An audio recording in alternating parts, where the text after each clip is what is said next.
दोस्तों, प्रधानमंत्री नरेंद्र मोदी कई बार कह चुके कि भारत अब किसी वैश्विक दबाव में झुकने वाला नहीं है। नीति होगी आत्मसम्मान की और फैसले दिल्ली में होंगे और कहीं नहीं। लेकिन जनवरी 2026 में एक घटना में ऐसा हुआ जिसने इस दावे पर सवाल खड़े कर दिए।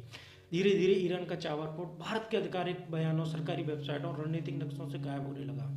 कोई प्रेस रिलीज नहीं हुई, कोई स्पष्ट घोषणा नहीं हुई, बस एक अजीब सी खामोशी। फिर 13 जनवरी को डोनाल्ड ट्रंप का बयान आया, सीधा, सख्त और अंदाजे के मुताबिक आक्रामक। जो भी देश ईरान से व्यापार करेगा उस पर अमेरिका 25% अतिरिक्त टैरिफ लगाएगा। अब जरा गणित समझिए दोस्तों, भारत अमेरिका व्यापार लगभग 130 अरब डॉलर का है। भारत ईरान व्यापार मुश्किल से 1.5 से 2 अरब डॉलर का है। संख्याओं की भाषा अलग हो सकती है, लेकिन अंतर्राष्ट्रीय राजनीति में सिर्फ कैलकुलेटर से काम नहीं चलता दोस्तों। चाबार पोर्ट कोई सामान्य नहीं था।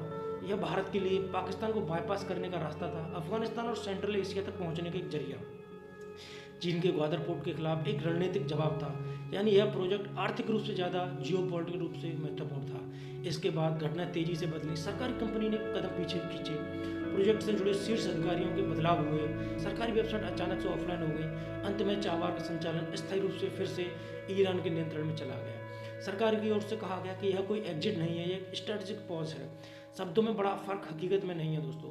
इतिहास गवाह है कि अंतर्राष्ट्रीय राजनीति में कई पॉज ऐसे होते हैं जो बिना घोषणा के स्थायी बन जाते हैं। ईरान पर अमेरिकी प्रतिबंध कोई नए नहीं है, लेकिन इस बार दबाव ज़्यादा खुला और ज़्यादा व्यक्तिगत था। यह भी समझना जरूरी है कि उस समय भारत अमेरिका के साथ टेक्नोलॉजी, डिफेंस और सप्लाई चेन्स की डील्स में गहराई से जुड़ा हुआ था। चीन के साथ सीमा तनाव में उलझा हुआ था। रूस यूक्रेन युद्ध के बाद पहले ही संतुलन साधने की कोशिश कर रहा था। ऐसे में ईरान के लिए खुलकर खड़े रहना रणनीतिक साहस मांगता था। सवाल यह है कि यह साहस नहीं दिखाया गया या दिखाया नहीं जा सकता था। दोस्तों, असली प्रश्न यह नहीं है कि भारत ने चाबार से कदम पीछे क्यों किया। असली प्रश्न है, क्या यह ऐसी सोची समझी राजनीति है या सोची समझी रणनीति है, समय खरीदने की कोशिश है, या फिर वैश्विक दबावों के सामने एक व्यवहारिक लेकिन मजबूत फैसला है। क्योंकि जब कोई देश कहता है कि अब दबाव में नहीं झुकेगा, तो दुनिया सिर्फ भाषण नहीं देखती, दुनिया चाबार जैसे फैसलों को भी देखती है। दोस्तों, इस पर आपकी क्या राय है?